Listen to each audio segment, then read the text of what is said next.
Welcome to Maths Katta, my YouTube channel. Standard 9, Maths 1, Maths 2, Chapter number 1, Basic Concept in the Geometry. Students, let us describe the segment, ray and a line as a set of points. You studied the chapter set in Maths 1. Okay. Depend on that, we want to describe this new concept, that is a segment, ray and a line as the set of points. Line segment, you know there are the two end points for the line. Okay, the segment, line segment म्हणजे रेषाखंड. मग रेषाखंड ही संकल्पना, रे ही संकल्पना आणि line ही संकल्पना, म्हणजे रेषाखंड, किरण आणि रेषा या तीनही संकल्पना आपल्याला बिंदूंच्या संचामध्ये पूर्णपणे आपल्याला दाखवायच्या आहेत. पूर्णपणे कशात दाखवायच्या आहेत? सेट ऑफ पॉईंट्स म्हणजे संच, बिंदूंच्या संचाच्या संकल्पनेनुसार आपल्याला ह्या विचारात घ्यायच्या आहेत. लाईन सेगमेंट म्हणजे रेषाखंड. रेषाखंड कसा असतो? इथे दोन पॉईंट्स असतात, बरोबर आहे, एंड पॉईंट्स, आणि इथून इथपर्यंतच असतो. हा पुढे वाढवता येत नाही, बरोबर. मग ह्या रेषाखंडावरती अनेक बिंदू आहेत, ह्या ए पासून बी पर्यंत. पण ते कसे बिंदू आहेत? ए आणि बीच्या मधले बिंदू आहेत सगळे. मग आपल्याला काय काय बिंदू घ्यावे लागतील ह्या संचामध्ये? ए घ्यावा लागेल, बी घ्यावा लागेल आणि हे इथले मधले सर्व बिंदू घ्यावे लागतील. We want to take the point A, point B and all the points in between A and B in a set. Then the total set is formed. It is a line segment.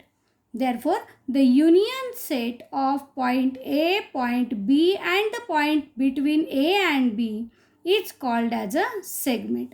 आत्तापर्यंत आपण segment म्हणजे रेषाखंड कसा काढायचा एवढंच बघितलेलं होतं. आता ही रेषाखंडाची संकल्पना आपण पॉईंटच्या भाषेमध्ये म्हणजे संचाच्या भाषेमध्ये सांगतो आहोत. ओके, समजलं सर्वांना? कोणते कोणते बिंदूंचं संच घ्यायचं आपल्याला?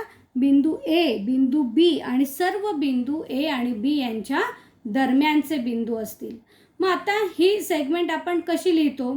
It is written as segment A B or segment B A. आपल्याला ती अशी पण लिहिता येते, ए बी असं किंवा बी ए, त्याला डिरेक्शन काहीही नसणार आहे. ओके, आता हीच संकल्पना आपल्याला सेटच्या भाषेमध्ये जर लिहायची असेल किंवा याचं डिस्टन्स काढता येतं की नाही, आपल्याला ए बीचं डिस्टन्स काढता येतं. मग हे डिस्टन्स कसं काढणार आहे? डिस्टन्स ए बी कसं लिहितो आपण बघा. डिस्टन्स ए बी, ए आणि बी या दोन बिंदूंमधलं अंतर म्हणजे ह्या रेषाखंडाची लांबी, म्हणजे ती लेंथ ए बी असं पण लिहू शकतो. ए बी ही सेगमेंट आहे आणि त्याची ही लेंथ आहे. लेंथ म्हणजेच त्या दोन बिंदूंमधलं अंतर. म्हणून distance A B can be written as length A B or it also can be written as only A B. Okay, we want to write this definition of the line segment as in the form of ruler form of the set.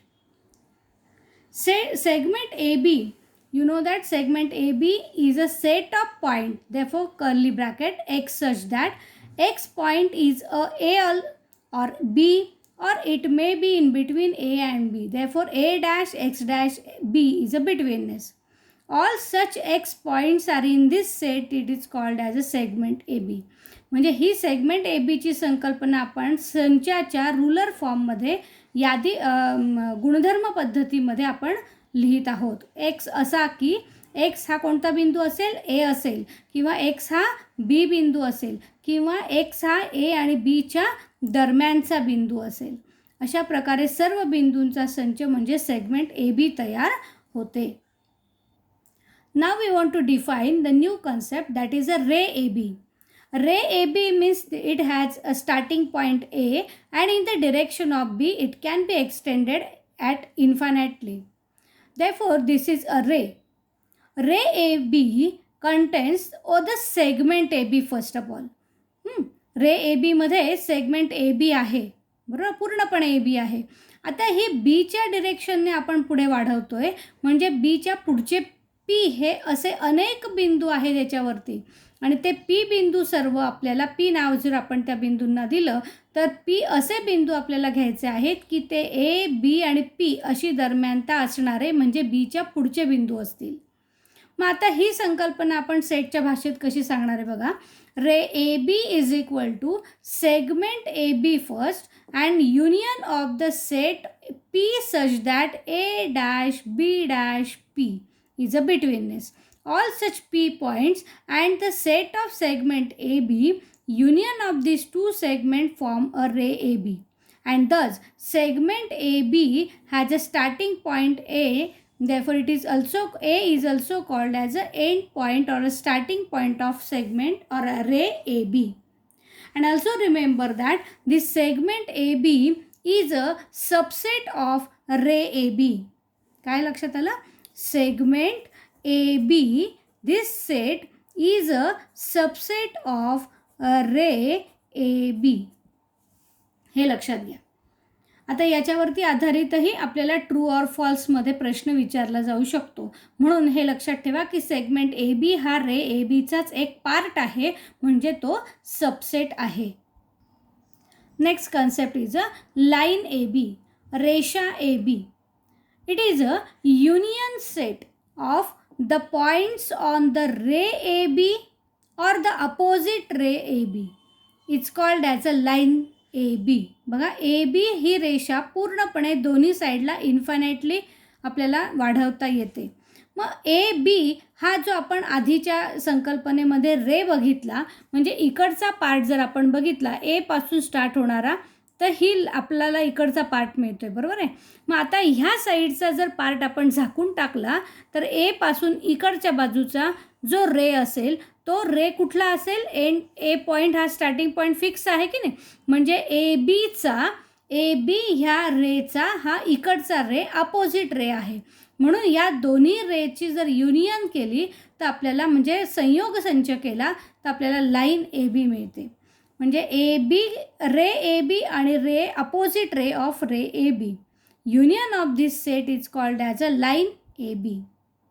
Okay, लक्षात घ्या. A B हा किरण आणि ए बीचा opposite किरण यांचा जर संयोग संच केला तर आपल्याला रेषा ए बी मिळते, आणि म्हणून रेषा ए बी हा इन्फायनाइटली दोन्ही साईडला वाढत असतो, अमर्याद वाढतो, आणि ए बी हा रेषाखंड जर एवढाच विचारात घेतला तर तो ह्या लाईनचा एक पार्ट आहे, म्हणजे तो त्याचा सबसेट झाला. मग line A B is a subset of, segment A B is a subset of line A B. Also remember that segment A B is a subset of ray A B also. Segment A B is also a subset of ray AB, and ray AB is also a subset of line AB. लक्षात घ्या. मग line A बी ही सगळ्यात काय आहे, मोठा संच आहे, आणि रे ए बी हा सुद्धा या लाईन ए बीचा एक पार्ट आहे. अशा प्रकारे आपल्याला सबसेटची संकल्पनासुद्धा यामध्ये सांगता येते. Next concept is a congruent segment. Congruent segment म्हणजे एकरूप रेषाखंड. मुलांना एकरूप म्हणजे काय की जे तंतोतंत एकमेकांवरती जुळतात. If we place one figure on the other it match exactly to it and then it is called as a congruent. Here the segment congruent means if the length of the two segments are equal then they are, when we place on each other then they match exactly with each other, and then that two segments are called as a congruent segment. Therefore what is the definition? जेव्हा दोन रेषाखंड आपण एकमेकांवरती ठेवून बघतो आणि ते तंतोतंत जुळले तर आपण त्यांना काय म्हणतो, एकरूप रेषाखंड. मग if length of two segment is equal, जर या दोन रेषाखंडांची लांबी समान असेल तर त्या दोन रेषाखंडांना एकरूप रेषाखंड असं म्हणतात. पुन्हा एकदा ऐका. जर दोन रेषाखंडांची लांबी समान असेल तर त्या दोन रेषाखंडांना एकरूप रेषाखंड असे म्हणतात. हे वहीत लिहून घ्या. If the length of two segment is equal then the two segments are congruent. That is if length A B is equal to length C D then segment A B is congruent to the segment C D. Segment हा शब्द वापरला आहे तेव्हा कॉन्ग्रुएंटची sine दिलेली आहे बघा. आणि length हा एक नंबर आहे, म्हणजे एक संख्या असणार आहे. आणि संख्या कॉन्ग्रुएंट लिहित नाही आपण, म्हणजे संख्या ही समान लिहितो म्हणून इक्वल टू इक्वॅलिटी साईन आहे. हा दोघांमधला फरक समजून घ्या. If length A B is equal to the length C D, then we can say that segment A B is congruent to segment C D. Next concept is a properties of congruent segment. म्हणजेच एकरूपतेचे गुणधर्म. एकरूप रेषाखंडांचे म्हणूया आपण, एकरूप रेषाखंडांचे गुणधर्म. मुलांनो, एकरूपतेचे जे गुणधर्म आहेत त्यांची नावं समान आहेत. फक्त आता आपण कोणाच्या एकरूपतेचे गुणधर्म बघणार आहोत, त्याप्रमाणे त्या शब्दांचा वापर त्या ठिकाणी करायचा आहे. Properties of congruent segment is a first property is a reflexivity. म्हणजेच परावर्तनता. रिफ्लॅक्सिव्हिटी प्रॉपर्टी म्हणजे परावर्तनता, हे लक्षात घ्या. आता रिफ्लॅक्सिव्हिटीमध्ये किती रेषाखंड गरजेचे आहेत? परावर्तनतेसाठी एकच रेषाखंड गरजेचा आहे. मग रेषाखंड असेल, कोन असेल, त्रिकोण असेल, त्याप्रमाणे तुम्ही तो शब्दांचा वापर करायचा आहे. नावं समान असतील. Reflexivity property for the segment, congruent segment. there is only one segment required for the reflexivity, and the property gives us that every segment is congruent to itself. बघा, प्रत्येक रेषाखंड हा स्वतःशी एकरूप असतो. याला म्हणतात reflexivity property. That means segment A B is congruent to segment AB.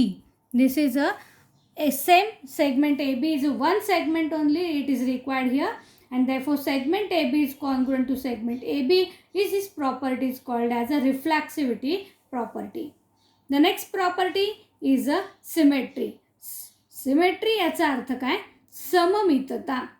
सिमेट्रीमध्ये आपल्याला दोन आकृत्या गरजेच्या आहेत.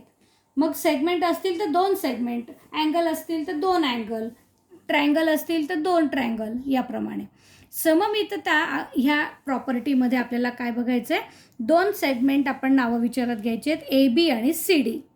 मग इथे काय होईल? जेव्हा एक रेषाखंड ए बी घेतला आणि दुसरा रेषाखंड सी डी घेतला, तर इथे जर ए बी हा सी डीवरती तंतोतंत जुळत असेल तर सी डीसुद्धा ए बीवरती काय होईल?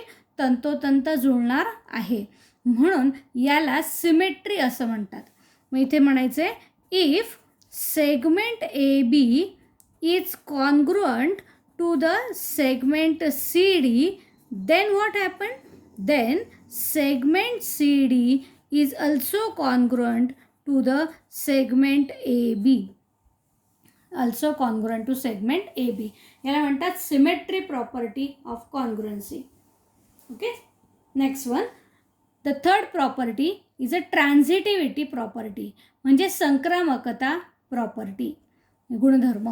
मग आता इथे जसे इथे एक लागतोय, इथे दोन सेगमेंट पाहिजेत, तसे इथे तीन सेगमेंट्स लागणार आहेत. मग ए बी, सी डी आणि PQ असे आपण जर विचारात घेतले, तर आता ही ट्रान्झिटिव्हिटी कशी प्रॉपर्टी आहे त्याचा अर्थ आधी समजून घ्या. जेव्हा तीन रेषाखंड असतील आणि पहिला रेषाखंड दुसऱ्यावरती तंतोतंत जुळतोय हे आपल्या लक्षात आलं, दुसरा रेषाखंड आपण तिसऱ्यावर ठेवून बघितला, तोही त्या तिसऱ्याशी तंतोतंत जुळतोय हे लक्षात आलं, तर याचा अर्थ काय होईल की पहिला रेषाखंड हा तिसऱ्यावर ठेवल्यानंतर आपोआपच तंतोतंत जुळणार आहे. बरोबर आहे? म्हणजे पहिला रेषाखंड जर दुसऱ्याशी आणि दुसरा हा तिसऱ्याशी एकरूप असेल तर पहिला तिसऱ्याशी एकरूप असतो. याला म्हणतात संक्रामकता गुणधर्म, म्हणजेच ट्रान्झिटिव्हिटी प्रॉपर्टी. म्हणजे काय? If segment A B is congruent to the segment C D and segment C D is congruent to the segment PQ.